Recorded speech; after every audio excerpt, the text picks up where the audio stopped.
Love has to be the better option. But how does love fit into your life? And are you aware of your love or being loved? Hello, my name is Paul Harvey and I am a midlife coach. And you are listening to a life, passion and business shortcast. Now, over the last few years, I have spoken to hundreds of people and I've discovered that our story is everything. Because what we do, feel or experience is based on the stories that we tell ourselves. This shortcast is a bite-sized episode to explore the ingredients of a good life. We bring out the thoughts, tips and tools so you can try them on for size. So let's explore and see what is possible. Love is a fundamental aspect of the human existence. Expressing and feeling loved are our key to a healthy and productive life. And in reality, love is essential but is often forgotten. All of the main practices of faith hold love as a tenet. All personal development circles reinforce the power of love as a rewarding spiritual practice. Because when we cultivate the ability to bring love into all aspects of our life and to all the people we encounter, it changes who we are and how we are perceived. Now that is a path towards meaning and so much more. I wonder how many harsh or hurtful decisions would change if love were considered as part of the decision. In this show, we are exploring the power of love and its facets. We're going to look at how love fits into your life. Now, let's consider love. If you were to make a list of the things that you love, what would be on it? Your partner, family, friends, foods like chocolate, pizza, wine, beer, the animals in your life, the dog, the cat, or being in nature, traveling, and where you live, your home, your country. How about your work? What about what you do, or the people you do it with, or the people you work with? Our lives comprise of many things, some of which we love to experience or do, and others that are chores that we don't enjoy quite so much. We have an emotional reaction to all of these things around us in some way. And some of them might be loving, and some of them might not be so loving. But they're all degrees of love, because there are degrees of love, like coffee over chocolate, for example. Now, if you're not driving, I would suggest you make this list. Pause the podcast because this is useful. Let's start with making a list about the things that you love. So pause this show, take a few minutes to start writing a love list. As I said, if you're not driving, write each one in a separate space so you can write something next to it. You might divide the page down the middle and put one per line, or just leave some space. Then more will be revealed as we go, as there's a part 2 to this exercise. It's no problem. You can do the whole thing later, but let's just note that there will be a list that you need to create, and that's how we're going to explore this. So from my experience, a love list is a fascinating exploration. It allows us to differentiate the different types of love in our life. It's a visual representation of relatives and the reinforcement of our values. If you've listened to this podcast for a while, you'll know that I love coffee. I love good coffee. I love making good coffee, and I love making time to enjoy it. But why is that important to me? How is that different for the love of seeing friends or enjoying time with my wife? See, my point is that love is such a powerful emotion and it drives much of human endeavour. But it's not all the same.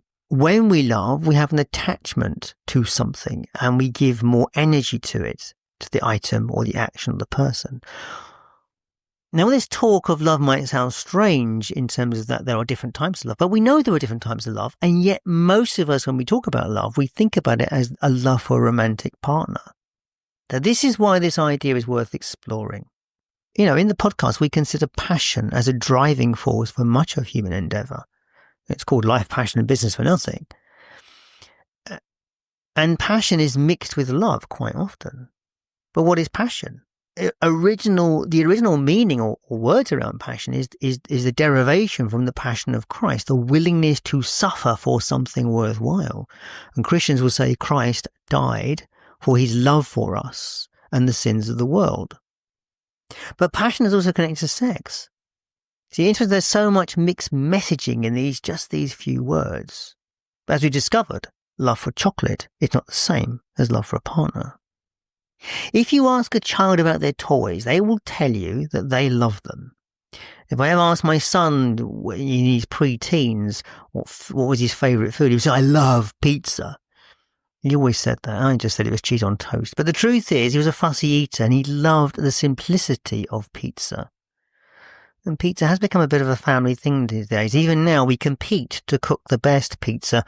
Light-hearted competition between he and I, which he's currently winning.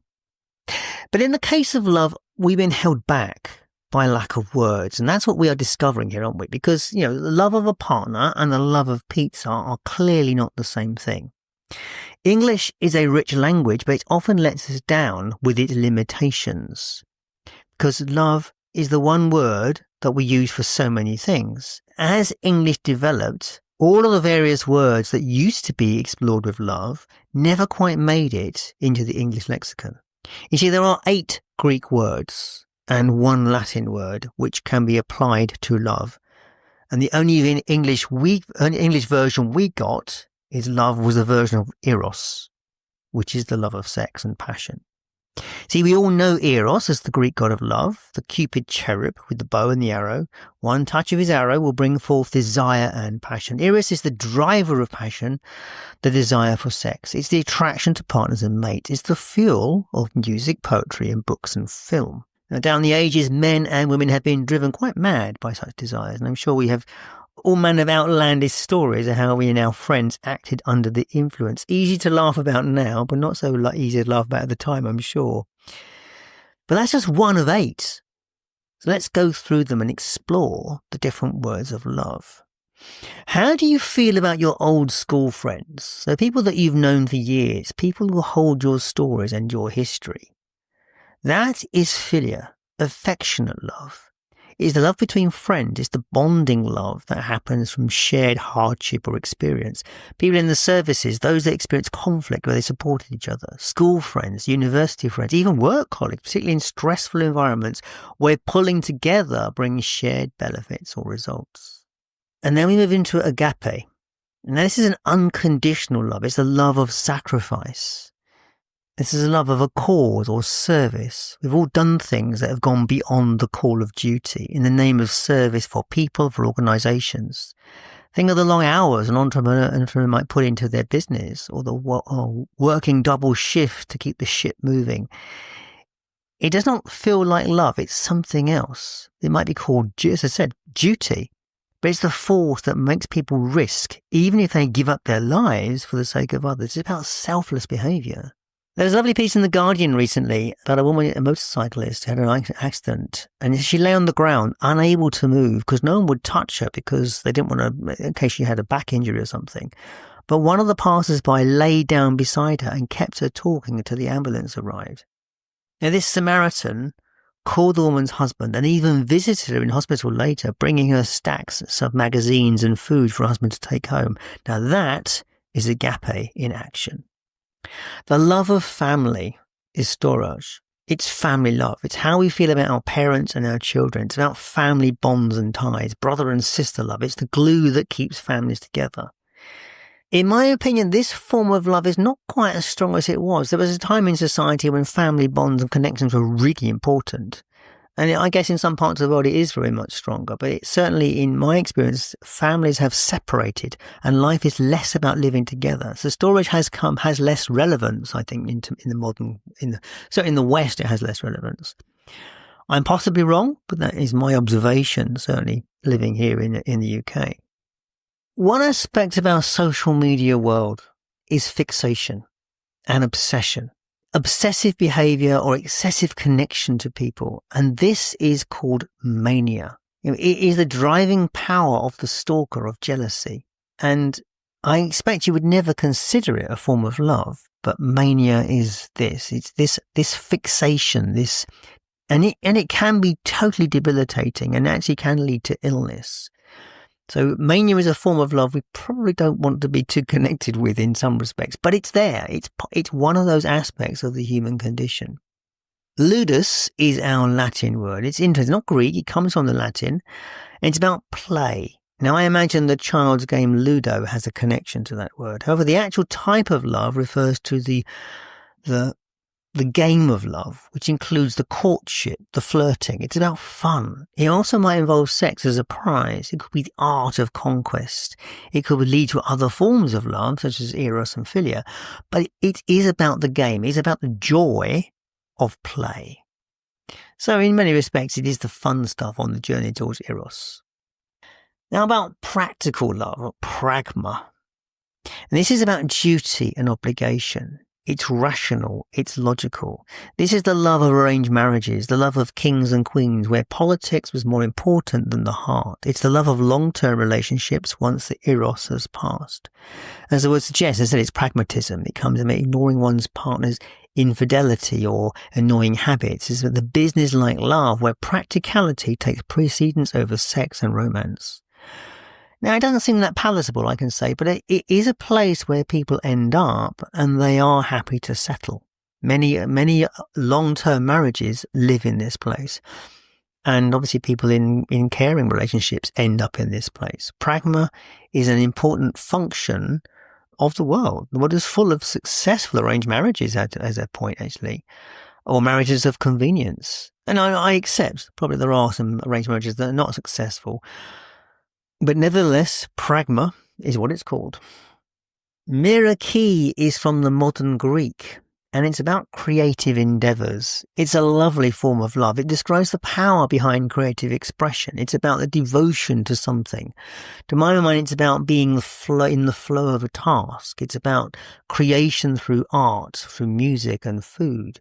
And it could be thought of the labour of love. There's no English translation directly for this, but it's very linked to the passion of the art of creation. And, I guess I could repeat myself over this one a bit in many respects, because it is literally just about that joy, of creation while making something and building something. And finally, we get to philautia, which is self-love. Now, I do not mean masturbation. Philautia is how we feel about ourselves. It's about the body and the mind. It's how we see ourselves in terms of self-esteem, pride in our achievements, who we are, our place in the world. It will be our confidence in our abilities, our faith in who we are and what we represent. And this is a very powerful place, because the ability to self-love, the ability to appreciate who we are, is part of that process of making our mark in the world. Because once we can really appreciate that this is me, all of me, the good bits and the bad bits, then there's nothing can knock us over from that. We are incredibly powerful in that place. Now, that said, there is a dark side to philautia, and that is the narcissist or the egotist. Those who see themselves as better or above everyone else. Now, does that remind you of anyone in the moment? Regardless of the downsides, we all need a healthy bit of philautia. And that completes our journey through the words of love. I'll repeat those for you so you can write them down or listen to again. So Eros is romantic love. That's the Greek god of love, the Cupid cherub. And the one we all know about, of course. Then there's Philia, which is affectionate love. This is the love between family. No, just between friends, not family. This is friends.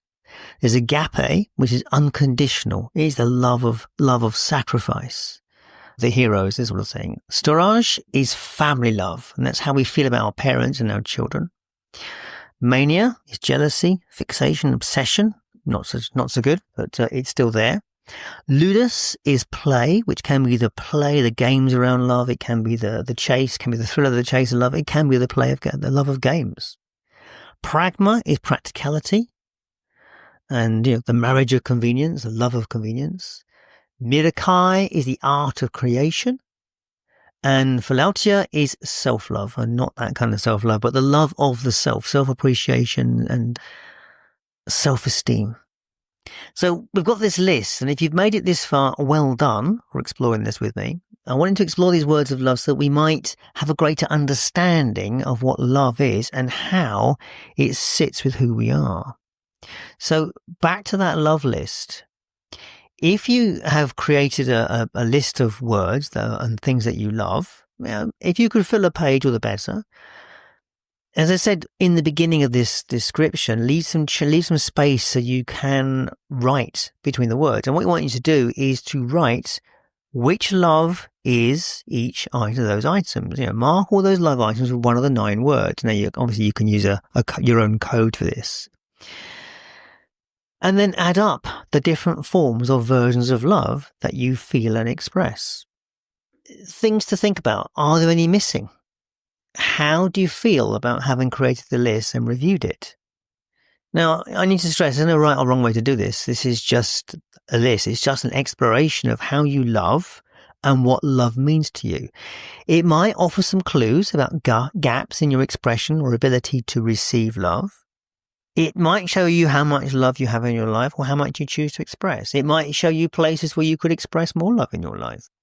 Now remember, expressing love is a powerful spiritual practice. When we express gratitude and appreciation, we show our love.